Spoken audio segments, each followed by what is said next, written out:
Okay. Thanks so much, everybody, for joining this World AIDS Day webinar series. Some of you have been with me across all three sessions. For those of you who I have not met, I'm Dr. Derek Dangerfield. I'm an associate professor and the principal investigator of PRIISE, where our lab focuses on sexual epidemiology, particularly among racial and sexual minority men. And over the past few sessions, we have explored HIV trends and discussed person-centered methods, prevention science, and the role of culture and care on health for Black, gay, bisexual, and other sexual minority men. And today we're closing the series with a broader conversation about sexual epidemiology as an emerging field that I've been developing in my research, teaching, and writing. It's also the focus of my next major project with Springer Nature, a forthcoming handbook, really laying out the conceptual, methodological, and ethical foundations of this new field. So today, our webinar or our meeting is the first public preview of that work and an intellectual direction that I believe the sexual health field, including HIV research, really needs to take in the next decade. And I'm so excited and honored to have someone here today who deeply understands what it means to build a new field, someone whose work has really shaped modern epidemiology itself. We have Dr. Debra Furr-Holden, who is a internationally recognized epidemiologist, professor, and former dean of the NYU School of Global Public Health. And her work in drug use epidemiology really has reshaped how we understand behavior, how we look at and consider structural risk and think about community environments. And Dr. Verholden has earned several awards, including the Presidential Early Career Award for Scientists. And in 2023, she was elected into the National Academy of Medicine, which is one of the highest honors in nursing and medicine. Her work really consistently demonstrates that you cannot separate behavior from context and you cannot separate populations from policy. And that's really what the spirit of sexual epidemiology is all about. And I'm just so grateful that she's joining us as a respondent. So in the next few minutes, I'm going to walk through the foundations of sexual epidemiology, what it is, why we need it, the core domains of what we're covering in this new field, how theory and methods should evolve, and what it all means for HIV, STI, and sexual health research going forward. And then we'll engage in a discussion where Dr. Furr-Holden will offer her reflections, especially on what it means for sexual epidemiology moving forward. And we'll also open it up for questions. You'll see that we're in a meeting style. I would like this to be as interactive as possible. So really looking forward to hearing from you all. So with that, welcome.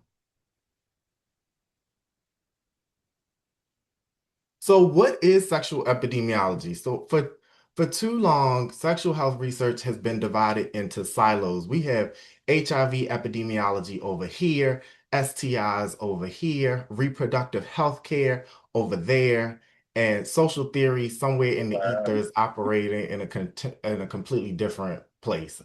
So sexual epidemiology really coalesces these fields, really looking at the distributions, determinants, correlates, and consequences of sex and related health outcomes. We're really wanting to think about how do sexual behaviors, relationships, networks, and environments really shape population health outcomes, not just focused on disease per se, but really thinking about agency, really considering the role of intimacy, really thinking about what it really means to have equitable sexual health outcomes. We're really wanting to treat sexual health as a population process shaped by key concepts in the public health discipline, but that are really underdeveloped and understudied, including social ecological factors, identity and development, pleasure, power, and agency, social and sexual networks, and policy in place. We're really wanting to bring more complexity and context to the public health discipline, asking not only who acquires disease, but who experiences pleasure, who has autonomy, and who has access to safety, affirmation, and connection. All of those things are epidemiology too.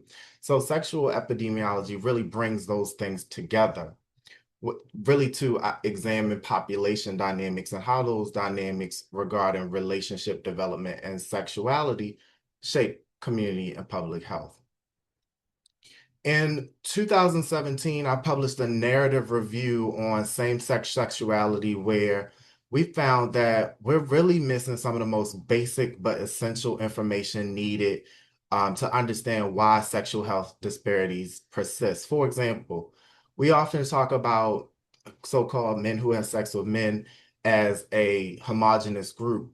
But when we really look at actual behavioral patterns and population dynamics, things like sexual positioning practices, partner selection practices, network structure, pleasure seeking, those kinds of nuanced elements in the population and the culture create meaningful differences that shape exposures to vulnerability, agency, and even infectious disease. So in my handbook that was published this spring, I really expand on this by really arguing that sexuality is not just an identity or it's not just a behavior, but really thinking about this as a set of population level practices that are contextual.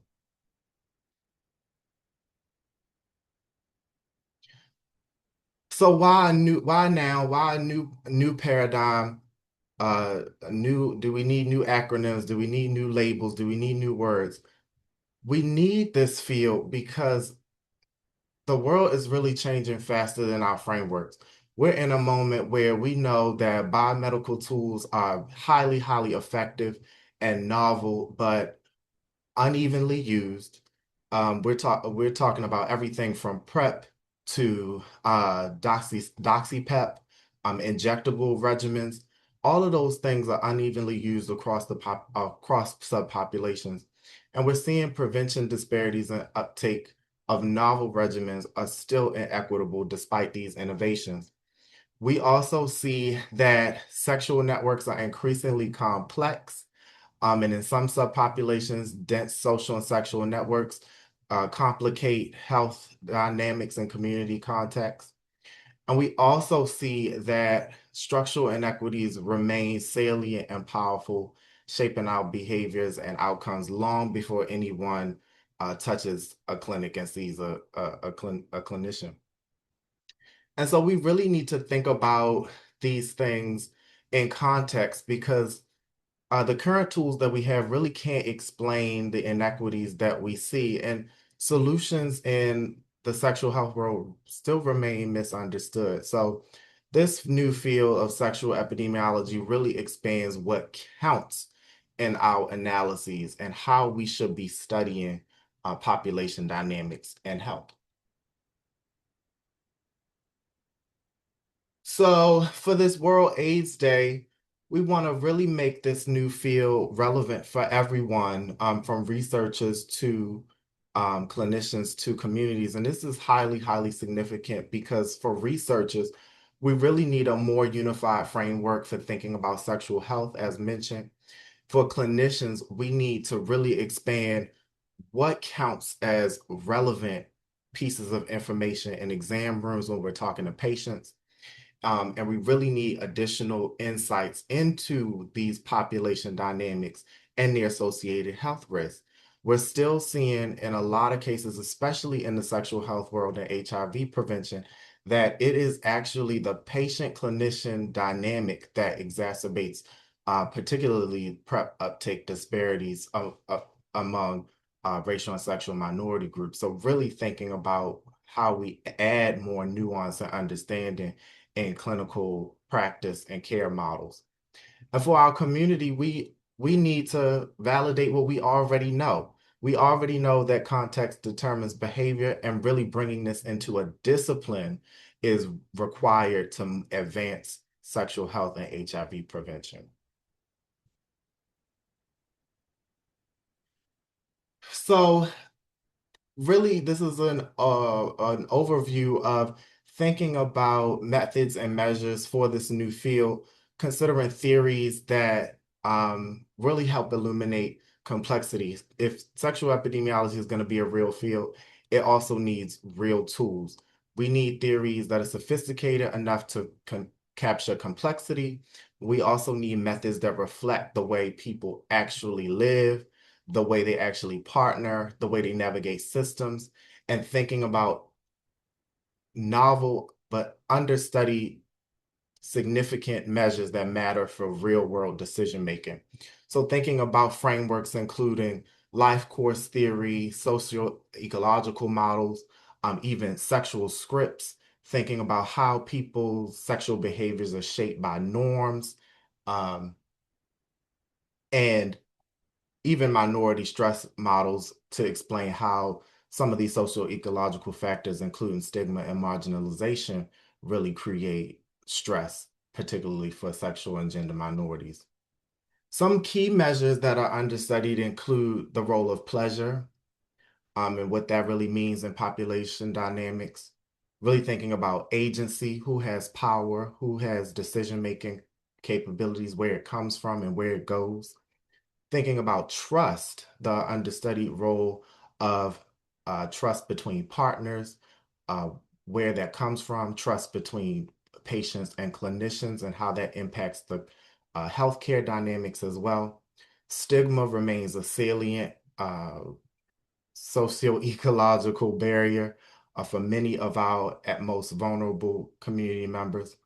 And the World Health Organization has been challenging us to really think about health more holistically and include measures of quality of life and what that means for some of our subpopulations. Some of the methods that will fit real life include, and we know these, mixed methods and multi-method approaches, person-centered statistics, including cluster analyses, latent class analyses, latent transition models, social network studies to think about how we can measure population dynamics in community context, network density. I think in 2016, the health department in California did a network study among adult film stars showing how a dense sexual network complicates STI transmission in work and community contexts. So using a novel approach of social network analysis. And we absolutely continue to require participatory and community engaged approaches throughout it all. So I'd like to move us into a discussion.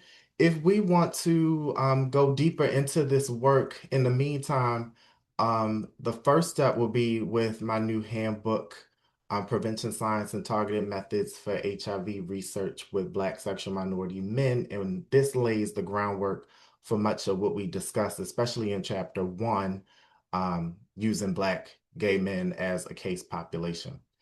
Um, so to summarize, sexual epidemiology, as I see it, is not just about studying sex or studying disease, but it's really about understanding population dynamics, really considering the role of agency and power, identity, networks, and even place, and how all of those things shape health across the life course.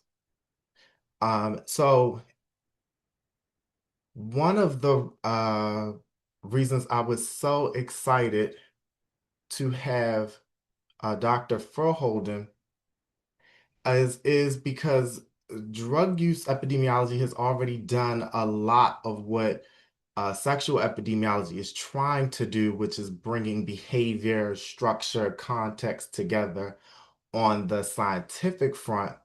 And so, Dr. Furr-Holden, with your experience in your field grappling with a lot of these social dynamics, I'd love to hear your perspective on this kind of parallel evolution. So, what lessons from drug use epidemiology do you think can translate to this field?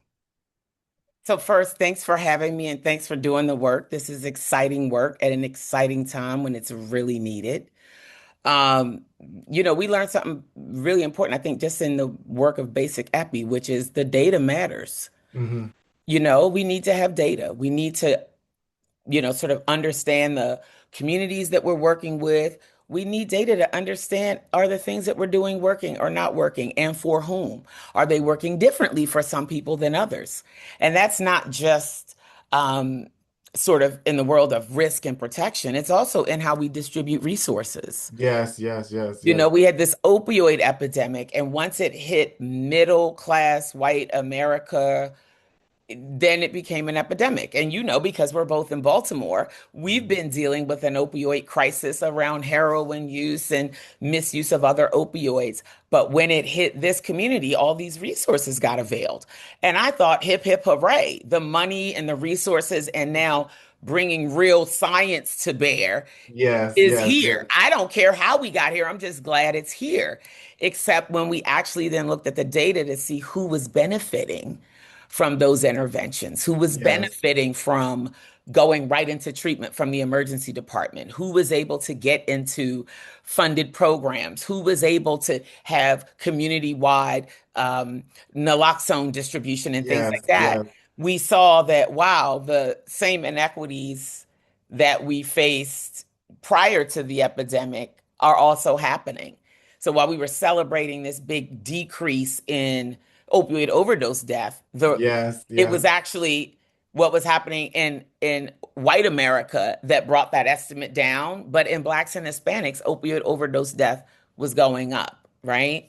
So I think the data really matters because if we don't have it, we can't say those type of things. Right, right, right, We right. also have to do it with people, not for them and on their behalf. I think we saw there was a time when everybody, drugs was a thing and HIV. You remember when HIV was a thing? And then researchers would write their grants and make them air quote more AIDSy so they could get the AIDS money. Mm, And that didn't serve anybody, right? Like we don't need people coming into the field because it has cachet. And we love a shiny new nickel. yes.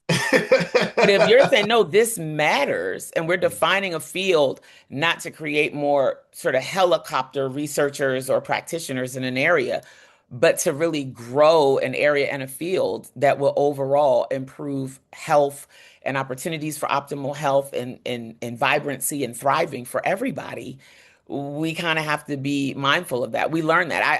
I remember when everybody got interested in HIV and Yes, injection yes, drug use because that's where the money was. yes, yes, yes. But with the people like you at the forefront of that work, I think we stand a real fighting chance to really cement something that's important, My God, don't I live on hope? right?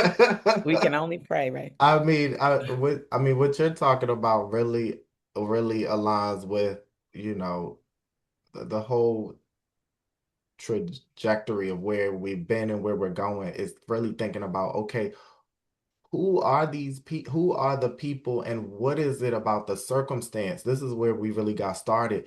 Really, um, I started my work in the Baltimore City STD clinics, Hmm. interviewing women and really listening to the stories about where people came from and how they got into, how they got into their circumstance and their sexuality dynamics, and really understanding that those stories were missing. That information is missing in the way we approach our science, the types of questions we ask, and even our frameworks, our models. Hmm.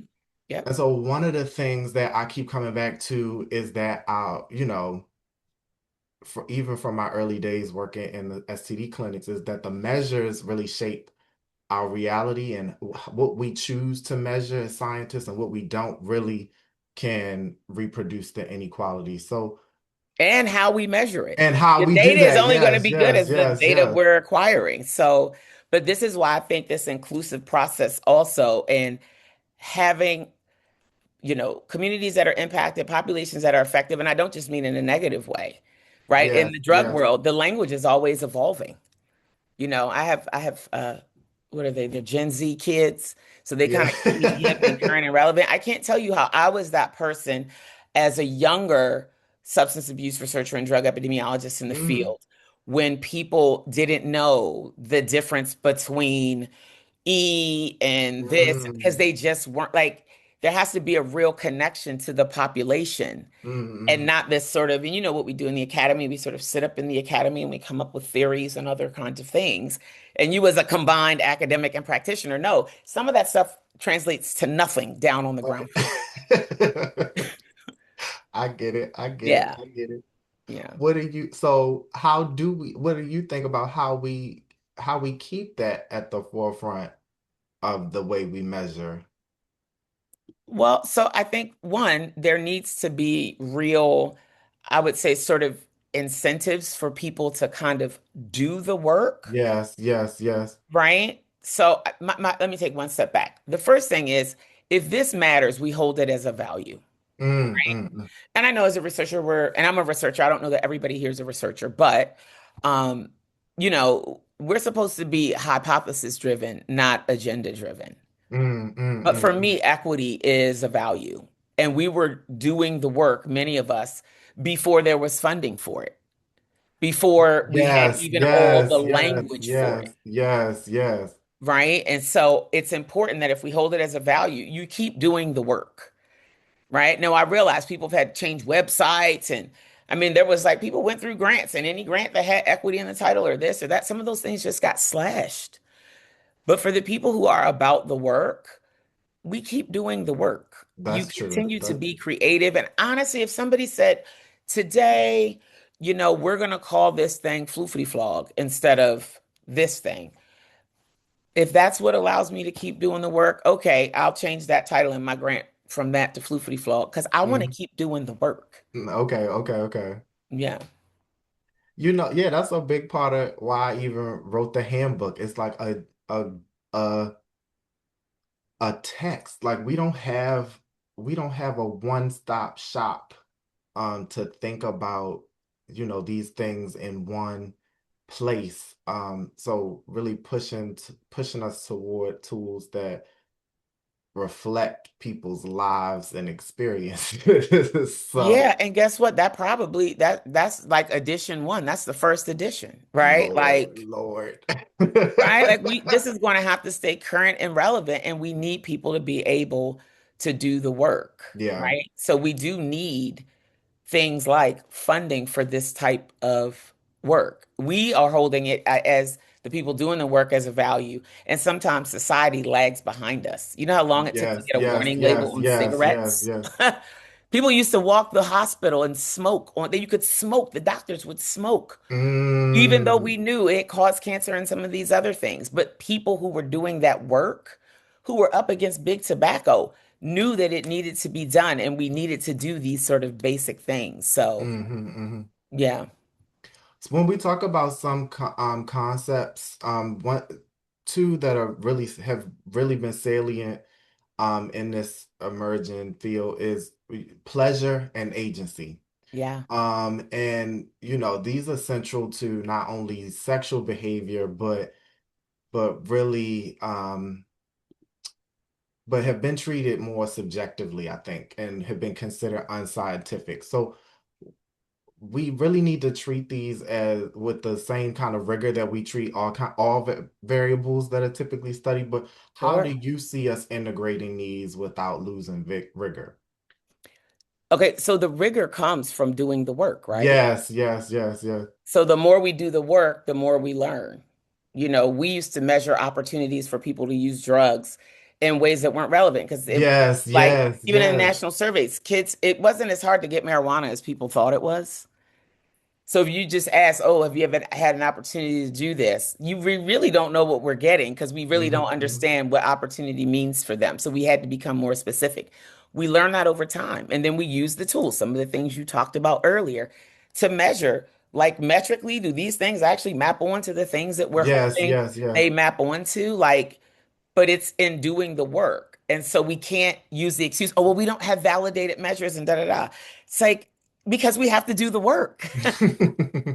And the Yes, beginning of the work really does need to start with people who are already sort of in this space and bringing it together. right, that really understand and are already connected to these populations. Yes, yeah. We had a multi-million dollar cohort study that was funded last year to do some of this work to validate novel measures. Unfortunately, it was terminated prematurely, but as we talk about, new measures and new field, it's really easy to get excited about innovation. But there are obviously still systemic and political factors that impact our science. You know what I'm talking about. So from your vantage point and leadership, how do we continue to confront the barriers if we want real population impact?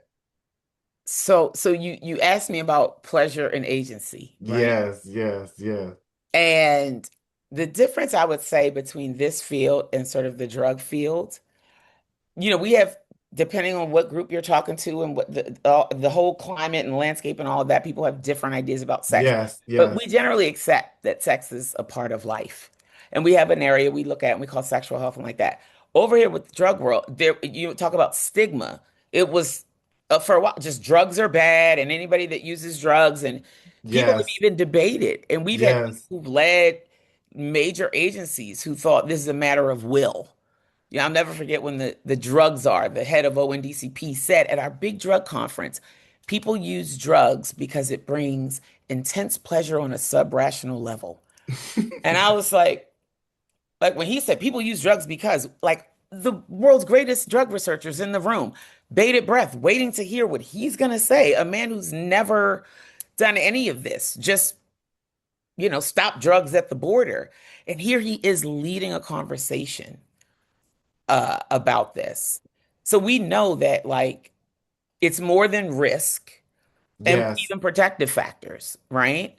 What about factors that are health promoting and increasing people's overall joy and satisfaction in life and sense of fulfillment and Hmm. purpose, right? Like that is important. And things like pleasure, agency, all of that feed into that. But those Yes, are also yes. barriers because people they look now, they're looking at everything with a microscope and they look at these assessments and they produce articles that end up in major newspapers that say, oh, frivolous study, $5 million study to study whatever, right? And people go, oh, that's terrible.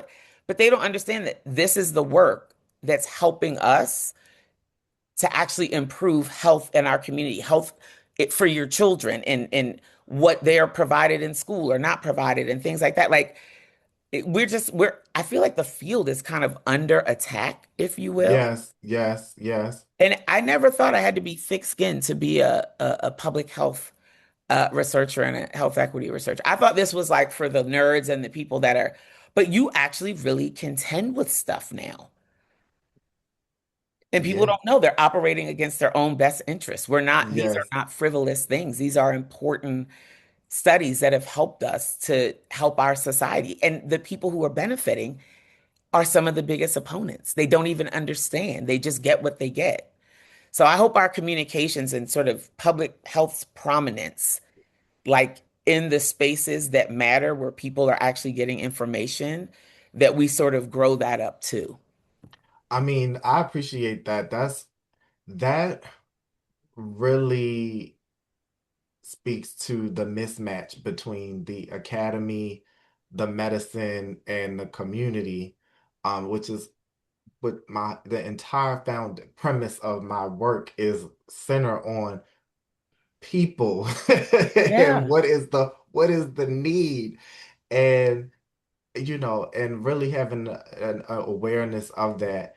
And otherwise we're just diagnosing disparities and not doing anything. But and Yeah. we don't have to do that. I could have been an R&B singer. Yeah, right. But And quite an amazing one, I'm I'm sure. like, so I'm like, okay. So we're Right? moving forward and naming this new field and really trying to signal something that's fundamentally different. This is huge, huge, a huge moment in time. And there's an excitement that I have in defining this new direction, but there's obviously some risk. um, risks of misinterpretation, risks of, the field becoming narrow or, misaligned. But, um, I'd love to hear what gives you excitement and energy about this field and what might give you some pause. So the excitement is it's long overdue. So I'm glad that it's here and that you're sort of at the forefront of that work. um, the sort of grandfather of a lot of the work or the underpinnings of a lot of my work around social determinants of health, and we talk about that a lot, is Sir Michael Marmot, who really Yes, defined the field and gave us language. We now can talk about like disparities, these differences versus inequities, which are more systematic, structural, upstream, and like that because we have language, we have sort of the rigor and now kind of a growing body of evidence. We're seeing this in educational training. You are yes, yes, getting trained in this stuff. It's a part of, curriculum in undergraduate and graduate school and like that. So it's exciting in that it opens something up and we can bring rigor to it. And people who otherwise wouldn't have the opportunity can now actually pipeline into this. They don't have to do sort of other things to navigate themselves somewhere. And I know it's been lonely because how many people like there are you at your institution, in your region, and in the academy overall, right? So that will change, and that's exciting. yes, yes, Um, what's also a bit of a concern is the people who will then parachute in, the people who already have high profiles, who will produce, publications and other things that will be in the premier high impact journals, and somehow they become like the experts, but not really steeped in the work. So it like dilutes the work and gives maybe the impression that this diluted version of it, by maybe a well-intended person, is reflective of the work. And that's yes, still the isms that we have to deal with around getting work published in places, and I'll say scientifically, like the JAMAs and some of those other yes, places yes, that really yes, do have the high readership, which is where people who are then putting articles in the New York Times are getting, yes, they want a DOI. You want to be in the Times and they want the DOI for the publication, yes, yes, right? And if that DOI is linked to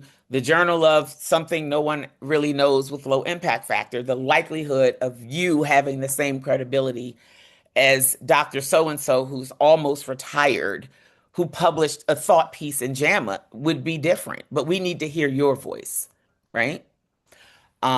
Sorry, this is like a whole thing um, for me. The parachuters, because they swooped in and they were getting the funding and all the Yes, yes, prominent yes, display. And I'm yes, like, this person doesn't even.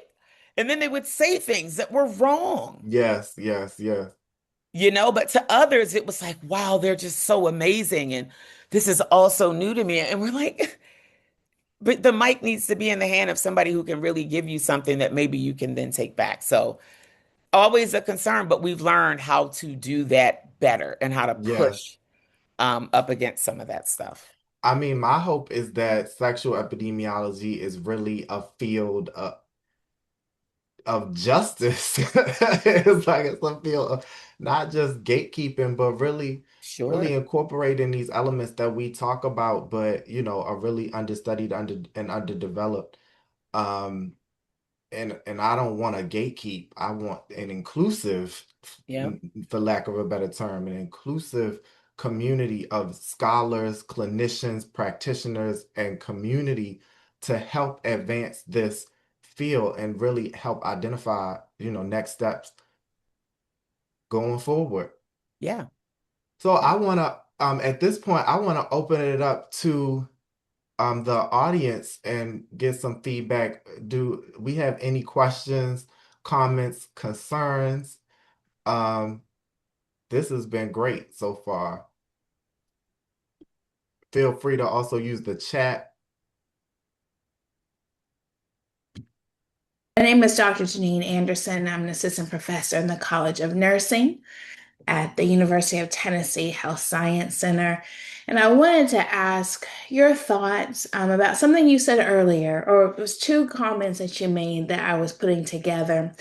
Specifically in the work that I am a researcher because I'm myself a researcher and a patient advocate. My area of research is oncosexuology. So I look at sexual health among Black women with early and late stage breast cancer. And I also do work in HIV with Black sexual minority men along with Dr. Dangerfield. So I was starting to think about the need for funding in our current environment does require individuals who choose to change words, right? Yes. In order to meet thresholds that would allow for funding. Certain words have now been Xed, and so people are in the process of trying to do linguistic gymnastics in order to get funding for your work. But I'm at a real crossroads because words matter. Particularly words matter and concepts matter. And so as we're engaging in redefining and refining sexual epidemiology, what is going to be the risk and the benefits? Sorry, I'm close to my families here. Um, what are the risks and the benefits of changing words, Yes. um, of not calling a thing for the sake of funding as you're trying to then refine a discipline, as you're trying to refine and expand? What are the risks and the benefits of doing so? Can I answer that first, Derek? Go, And go. I just want to clarify something, Dr. Dangerfield. Go. So I am not necessarily saying change words, and I will be a little bit more specific. Okay. So you couldn't get funding for gun violence research, and a lot of the type of community epi work I was doing, drugs, violence, strong correlation. So I found myself looking across a broader spectrum of behavioral health because it's like, this doesn't happen in a vacuum, right? Yes. If you put gun violence research in the title, you were just not getting funded. Hmm. You just weren't. They weren't funding that. There was a point when the feds wouldn't fund needle exchange and like that. You couldn't say harm reduction. Yes. There's, I say this to say, I feel like as one of the older ones here, 30 something years postdoc, 32. Oh my, I was going to say 32. What's 99 to now? That's not true. 99 to now. 26 years postdoc, which is more than half my life. I've seen this. It doesn't last forever. Mm, I do think this idea of holding your own values is very important because I don't think there's a right answer on where the line is. I Okay. don't, but it's like going into the NBA and then getting there and refusing to dribble. It's going to be hard to stay on the team if you refuse to dribble.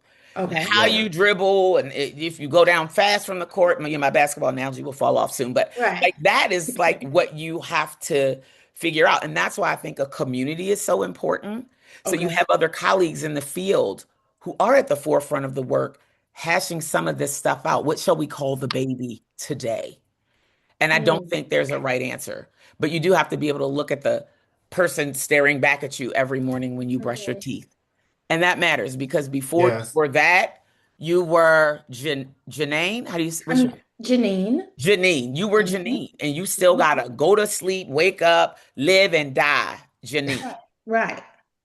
One of the I join you in that. I agree. One of the things I think about is that I think public health moves too fast and too slow at the same time.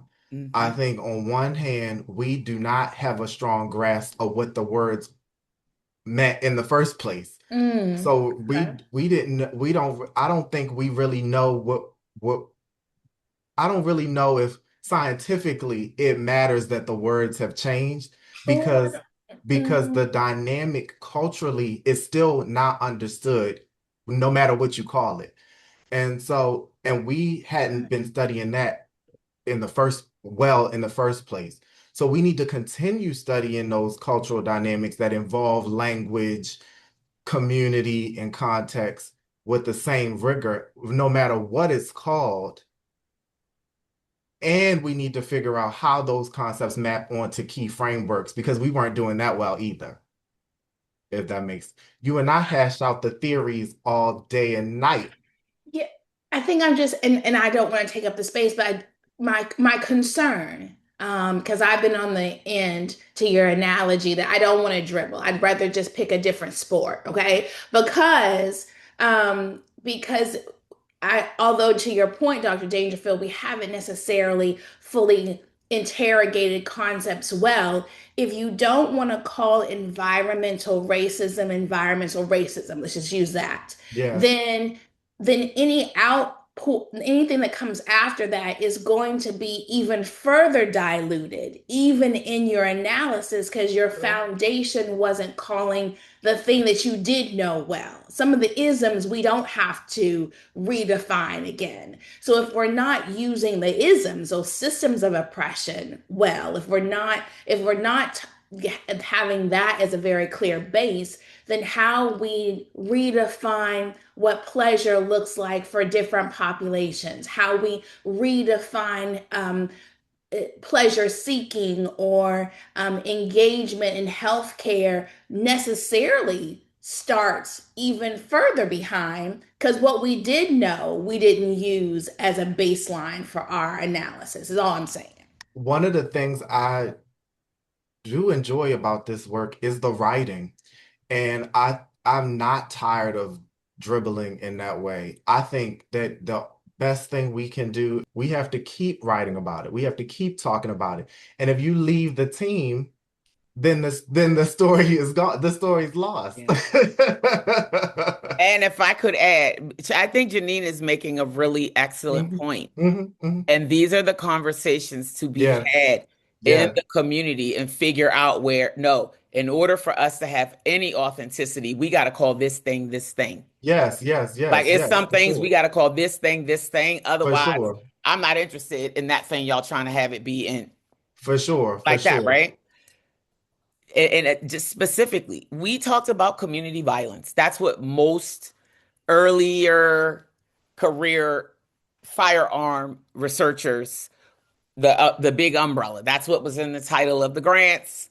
Those were in the keyword searches. Those were now in the meat of the grant and the publications. We are talking about what we're actually, sort of talking about. But that was the umbrella that all of that early firearm research was done under. It was all done under the violence umbrella and community violence. But I get your point. There's nuance to this. And that's why Yes. I think the values, but you also have to be secure to some extent Mm. and it's still employable. I don't even know how else to say it because you said if you gone, the story ends there, or at least that piece of it.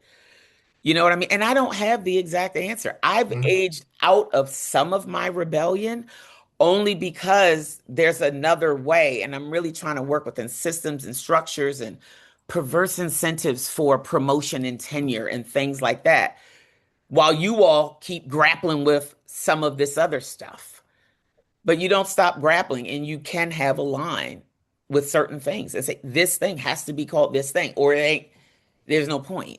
But it can't be We that for everything. we play this game in writing grants. We're putting forth an oral one as we speak. We'll talk offline, Dr. Anderson.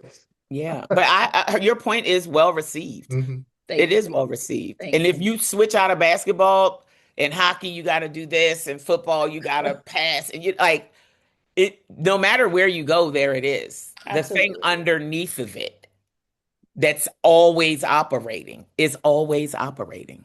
But Absolutely. that is deeply woven into the fabric of our society, and we are going to have to contend with it, whatever field we're on, whatever sport we're in, whatever research we're doing, and like that.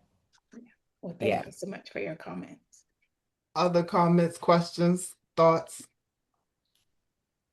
Dr. Dangerfield, thank you for doing the series. I've learned a lot from all three of these. I am George Kerr from the DCCPAR. I'm the community engagement, and I really appreciate how much you have spoke about community in all three of these. They're so vital. So I'm getting ready to jump off up here to go to another call where we'll be talking to providers Yes. of what used to be called harm reduction, which we're calling overdose prevention services. So you had to look up to figure out the name of it. I still haven't clicked yet. So the how do we communicate these changes that is happening so that the community is not left behind in these conversations? And would it communicate the changes to clinicians? To clinicians and because I heard you talk a lot about harm reduction and needle exchange, and so now they have put a ban on providers doing needle exchange. It has to be volunteers that do it now in DC, and it's these type of changes that are happening within the whole system. And so how do we keep the community updated, because in 15 minutes this could change all over again. Can I answer that, Derek? Go for Like George, you are like real square in my space now. And it. so, and I just appreciate these partnerships are important Hmm. because different people, depending on where you're standing, whether it be, I've always lived, work, play, worship, all in the same place. So it's important to have people who are in the lived experience of the things we're trying to understand and move forward on. It's important to have people who are the community engaged health workers, the clinicians, and the people that are actually seeing people in need of care. And so, like, all of these things are relevant. But we already have been in the period of where we couldn't do like needle exchange and things like that.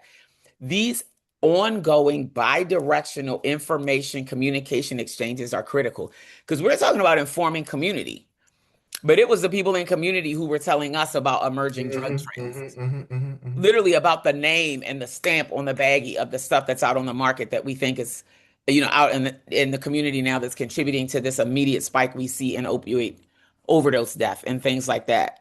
So, but these things should exist and be a part of the work. We will develop a CAB, a community advisory board, real quick and get a bunch of people who are overutilized and the people we pick for everything and meet with them once a year, once every 6 months. And they're not really truly like partners in the work. And I think the partnership, and that's something, again, we got to have a value around both directions so that we're coming from our perspective, letting them know what's happening. We can no longer do needle exchange. Our funding for that is going away because this new administration has decided that's, whatever is really important. But those mechanisms have to exist already. We need those community relationships and those ongoing standing opportunities for information exchange. And too often we want community to come to us. We should be going to them. Hmm. How many people here have gone into the community association meetings for the catchment area where your grant is? Probably not many. Oh, yeah, of course you. He's like, I'm on the board, you know? But I think we have to put those things in place and see them as a value. We used to have community meetings and we purposely ordered double the food and had to go containers because the time and attention people were doing that, they weren't able to make dinner for their families. So we made it so that they could take dinner, unpicked over dinner home. We were also meeting people where they were, but we kept those things in place regardless of if we had the funding or not. Because too often it's all hinged on the funding. If we don't have the money, there's no point in having a meeting. But yeah. This is coming to me right now. One of the things that I think we don't do well of also is that we don't include clinicians as members of the community. Hmm. We privilege them in a different type of way. We pardon them in different types of ways as well. And really thinking about what are clinicians experiencing and how do they want to receive this information that would trigger effective change in their patients' lives? Really thinking about, and this is even a structural thing with funders, that some funders do not believe you could change clinician attitudes. That's explicit feedback we've received on several submissions. Really thinking about how can we include clinicians and scientists as members of the community, for especially for those of us who do live, work, love, learn, you know, where we are, in the communities that we work in. Hmm. Hello. Oh, Doctor. Dangerfield. I'm glad you brought that up because I've been in both spaces. So I'm Dr. Shaquita Starks, Associate Professor currently at Johns Hopkins, and I also own a clinic, outpatient clinic, psychiatric mental health.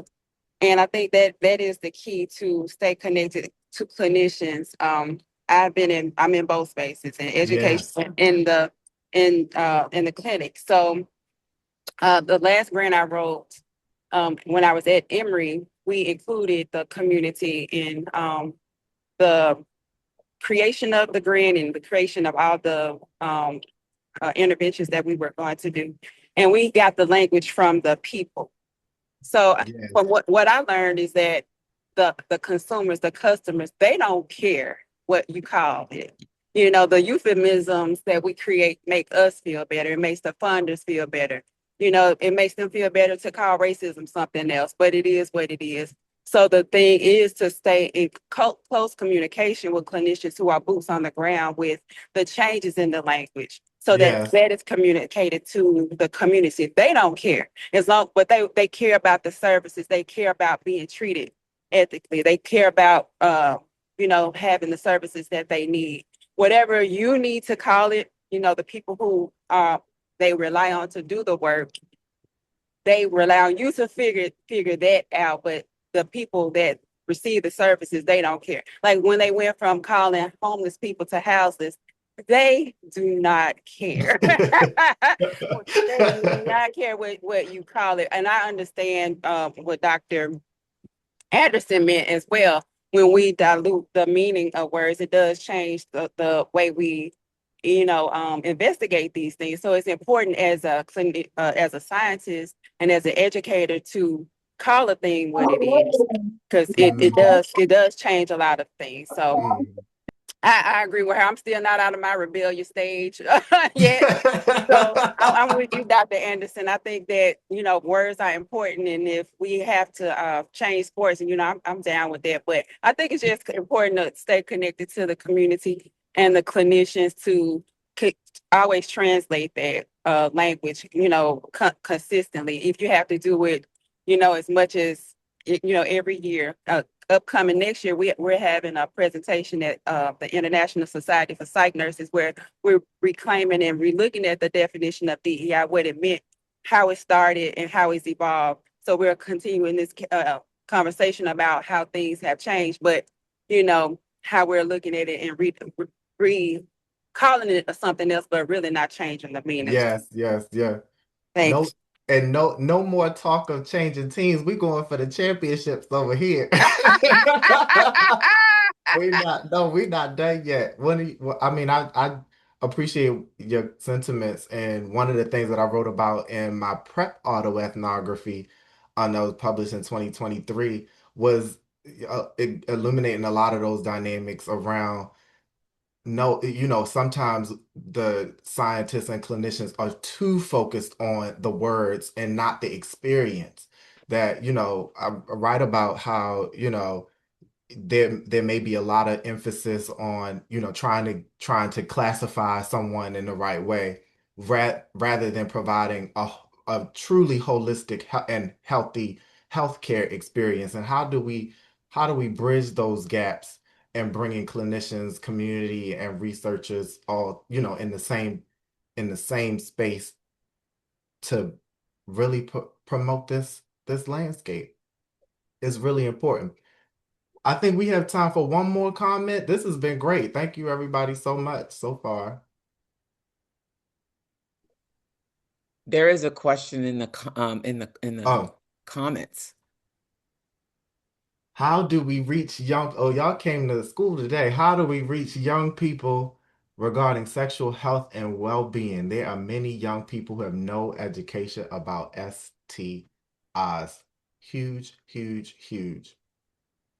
One of the things that is one of the frameworks that's really salient in my work is a life course approach, really thinking about population dynamics over time. And there's two elements to that perspective that I like to think about is one, who are young people, who are young people right now, and then who were the young people back then that are now adults, and are they two different in what ways are those contexts in which people grew up different and shaping their lives today? One of the salient approaches now obviously is social media. I've actually taught intensive lectures requested by students on the role of social media influencers on health behavior and health outcomes. I think that's a huge untapped perspective, thinking about how observational learning occurs for young people nowadays, and how people are influenced by social media and related influencers. We still do not have comprehensive sexual health in schools. And I don't know if we're gonna get closer this season, but thinking about schools, and we're also targeting parents, families. Parents are an untapped source of information, support, resources that we do not do well with in the sexual health space either. So I think those are three key untapped opportunities to engage young people where they are. Peers also say, how can we, have written on the role of peers for several years at this point. Peer groups and social networks. How do we define key elements of peerness? Who gets to be is it a friend, or is it a close approximation of a cultural similarity? Those kinds of dynamics, and we're still interrogating those questions. But those are some of the things I see when we're thinking about that. We're right on time. I want to thank everybody so much for joining. A special thanks to Dr. Furr-Holden for your wisdom, your leadership, your vision, your expertise. I hope that we're all reminded that sexual health is not just a biomedical outcome. It really is um, a contextual and social experience. And I think that the field of sexual epidemiology will really carry us into the next era of sexual health science. But thank you all once again. Look forward to hearing more from our lab on prizelab.com, and follow me on all the socials at DT Dangerfield. Thank you so much. Sorry for my voice. Great. I want to thank everybody.